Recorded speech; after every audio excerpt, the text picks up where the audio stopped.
Hi, welcome to Shelf Starters. Today we're just going to have a casual chat about what we've been reading recently. So, do you want to start, Mum, and then I'll go through mine? Because I went on the weekend to get some books for my school friends who were turning 60, and we were having a lunch together and in the bookshop I couldn't decide what to get for each of them, and it was difficult. Anyway, I ended up with a classic for each girl because we're in our classic years, and I thought that would be good to return to the classics and to return to that injection of passion and romance when you're turning 60. It would be a nice time in life to do that rather than go the other way around. Anyway, while I was there, of course, I had to look at what they had on the shelves as the newest releases. And I'd been reading about and waiting for the Lahiri to come out so I could get a hold of it. And there it was. So, yeah, Whereabouts. So I'd read somewhere about it and tried to get that. I tried to get it in Sydney, and it clearly wasn't released here yet. It says here published in 2018, but I don't know. Oh, okay. I was on a wait list to get it, but anyway, the stars aligned. I was lucky. I was in the bookshop. There it was on the shelf, and they had like multiple copies of.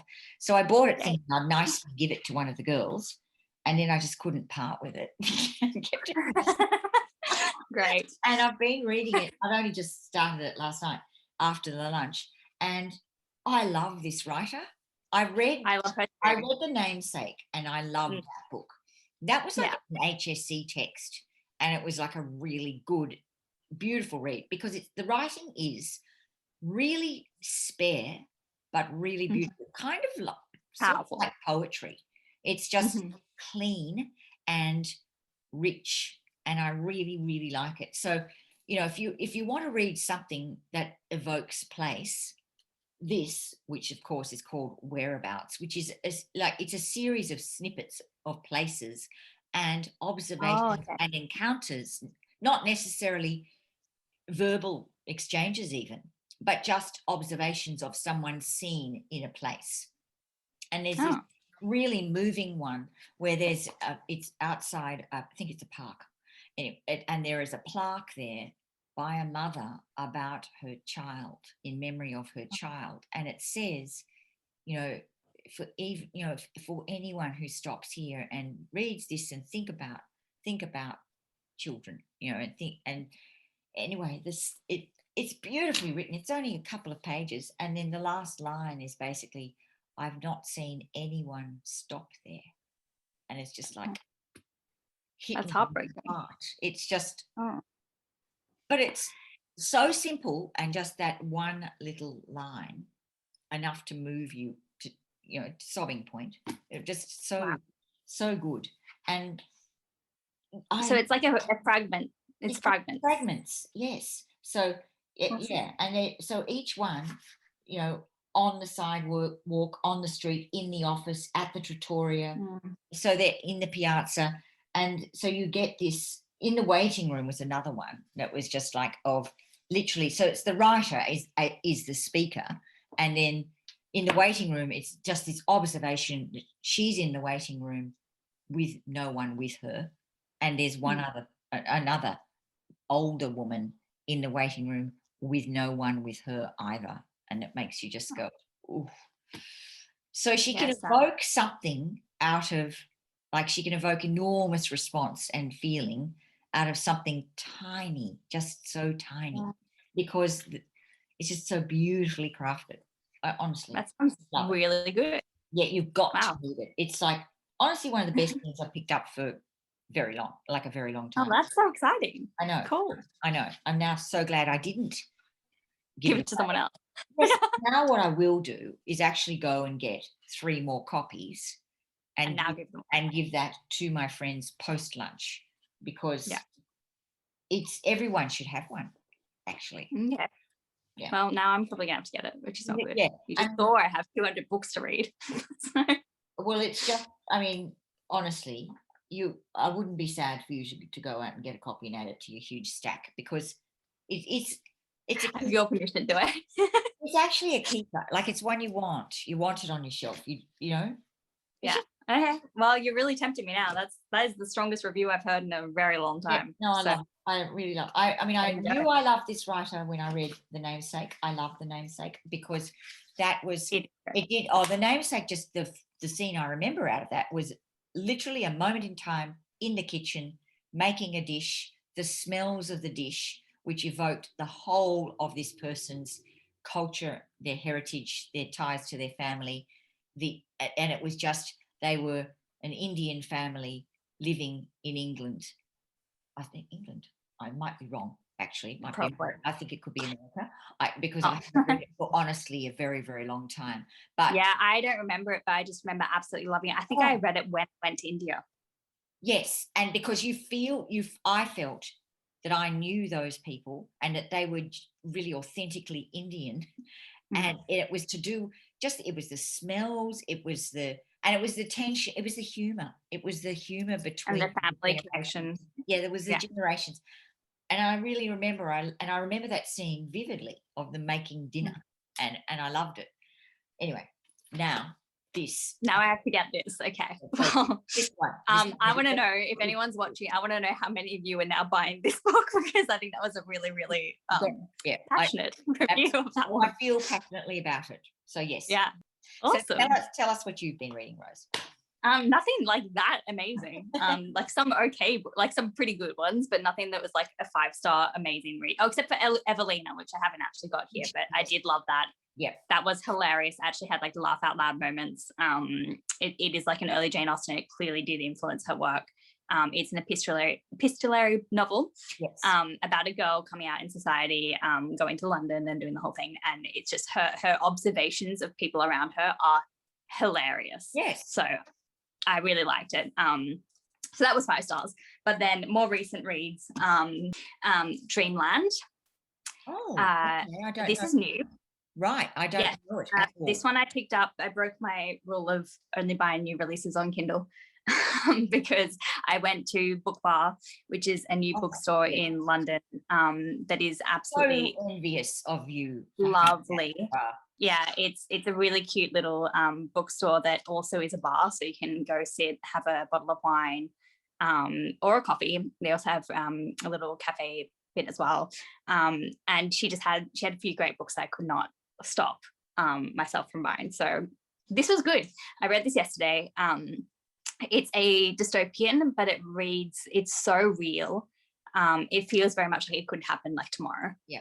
Kind of thing. So it didn't have many of those like sci-fi kind of elements to make you feel, oh, this is so futuristic. It felt very much like it was set now, but it's a little bit in the future. It's about displacement, be a housing crisis in the UK. Rosie, that's interesting what you just said about the dystopian fiction the way I think of dystopic fiction, or I used to think of dystopic fiction up until very recently, was that it is so futuristic, it's sort of ridiculous, not ridiculous, but so far removed from your own context and so clearly not, futuristic. Yeah, that's why I know that's why you don't normally like it. So that's why I was saying this, is because this reads very much more like a literary like a regular contemporary literary fiction. Well, I think Let Me Go did that even, like I feel. Yeah, although that's stronger sci-fi than this. This is very much like there's nothing, there's no like secret weird thing that's going on. It's not just about that, science so much. Yeah, not about science. It's just more about like decay really, and government breaking down, economic ruin, and this family who is poor at the beginning of it, just suffering more and more throughout. It's very dark, but and very probable. Yeah, it feels very realistic, and it's set in Margate, which here I don't know much about the UK. I'm still kind of new here, but it's where Dreamland is, the amusement park. Oh, I don't know. So it's about like the ruins of the amusement park, and then and the influx of what tourism has done over the years to this area, which is like pretty run down. And what was interesting was it references COVID a couple of times, right? The impact of COVID, but like I felt like that part you could have done more with that, because it kind of just brushed over it. But it was essentially, we've seen in the UK a lot of people moving out of the cities so there's a bit more of a increase in population spread to more rural areas. So this is kind of like what happened to this place when people came after COVID as well. Yeah. But yeah, it was very good. Really liked it. But yeah, probably 4-star read. And then this one, On Hampstead Heath, which have you heard of it? Yes, I have. I think I've read it. Oh, because I had not heard of it at all. But I bought it because it's signed. And like clearly the author had come into the store and stuff, and it just felt like it was quite a personal book for that shop. Anyway, it's about fake news. So it was pretty interesting. It's about a news journalist who's getting really fed up with the rise of like internet news. So like the clickbait kind of articles, counting number of clicks, not focusing so much on truth anymore. It's very like the newsroom. So I think you would like this. So she gets at the beginning of the book, she gets she was the news editor of this London, I can't remember what the exact newspaper is, but like the London Gazette or something like that. And then she gets moved into the part of the paper that focuses on like living. The living section. Like where it's all about like making your home comfortable and things like that. And she sees it as as basically a way for them to fire her without having to fire her. Because they're hoping that she'll resign. And so she gets really frustrated with that. And then one night when she's drunk, she submits a story that is not entirely real, with a photo that her ex-husband did, but taken completely out of context. So she puts a story on it that isn't the truth. And then it's about the impact of that after. And so, very much dealing with fake news and how that affects people's lives. And in the end, it sounds like it's going to be quite intense and stuff, but it's actually really warm and uplifting, I would say. Right. Good book. Yes. And then these are my library books. I'll just go through them very quickly because I don't think there was anything huge to say about many of them. Pet was actually really effective.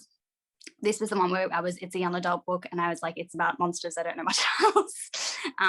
But it is commenting a lot more on some darker parts of society. So for a child's book, it is actually pretty deep. It covers some pretty complex topics, but in a very subtle way. I thought it was really, really cleverly done. And basically, it's in a utopic world where there are no bad people anymore. The bad people are monsters. So basically, everyone who's there doesn't do bad things anymore. There is no badness in the world.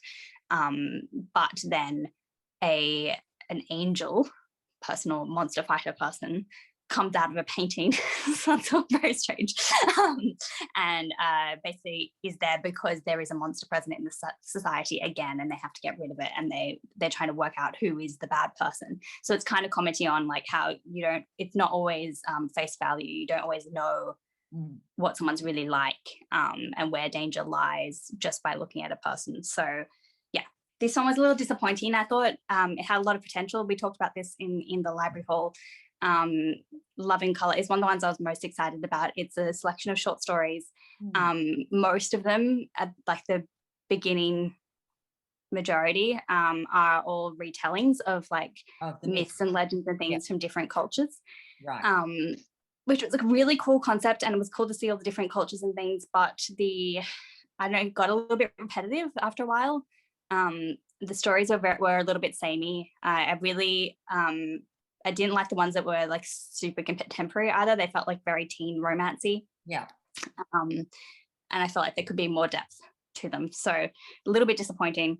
Still fun, but this was probably 3-star. Don't have much to say about this because I don't know how to talk about poetry, really.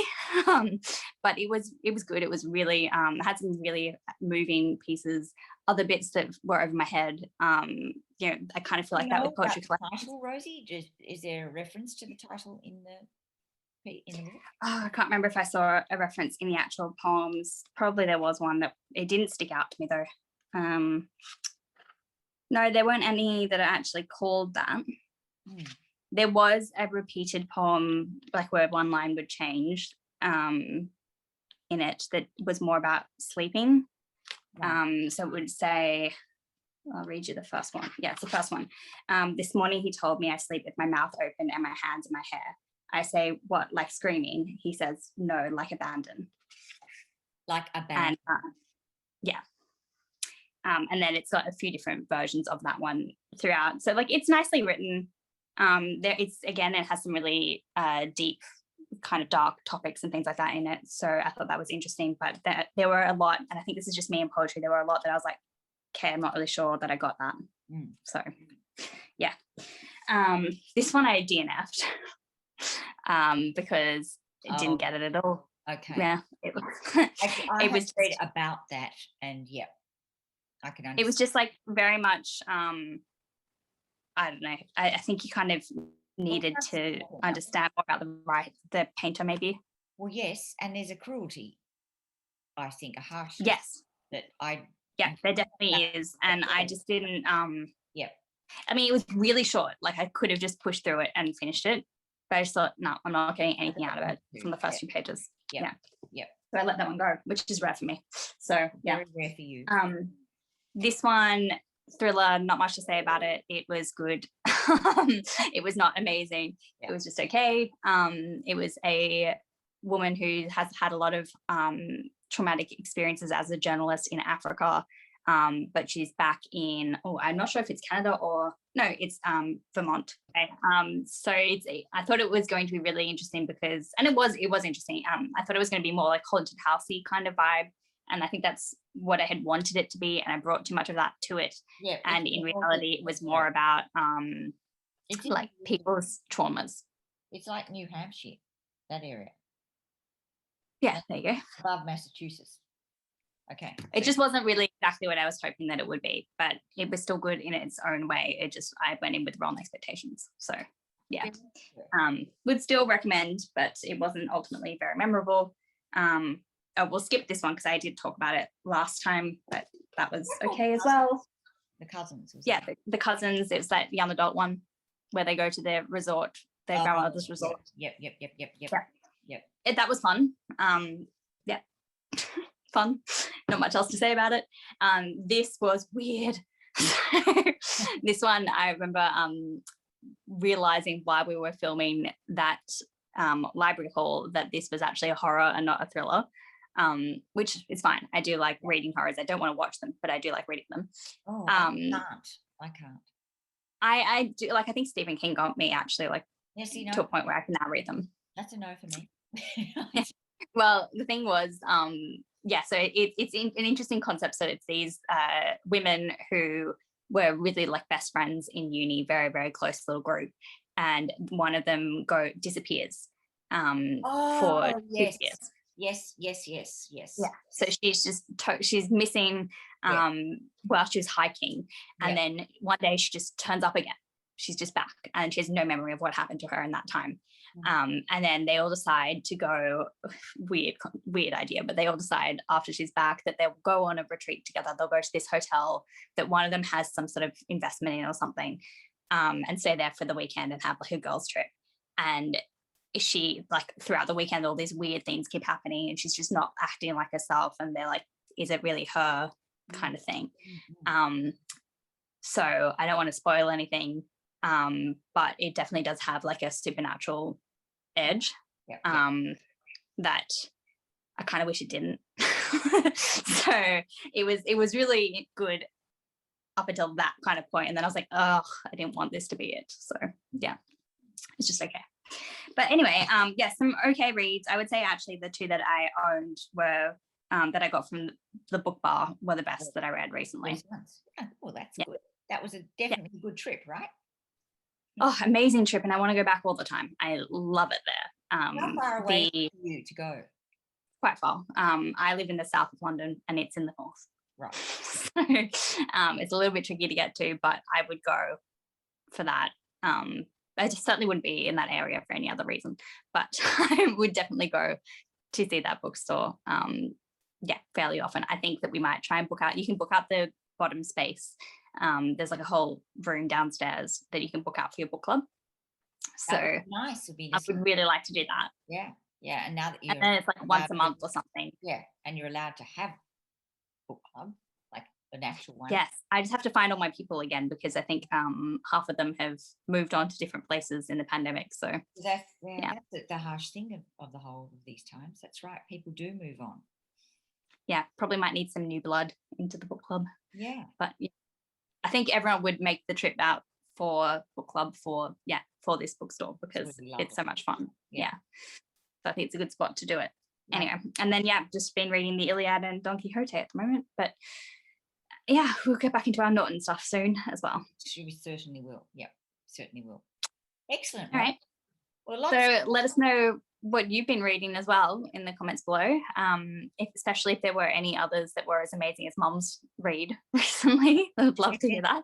We'd like to hear those sorts of recommendations for sure. Yeah, and also if you can pick it up. Yeah, if anyone else has read Lahiri and has something to say, I would like to hear that. Absolutely. Definitely. Okay. All right. Well, thanks so much for watching, everyone. See you again next time. Bye. Bye.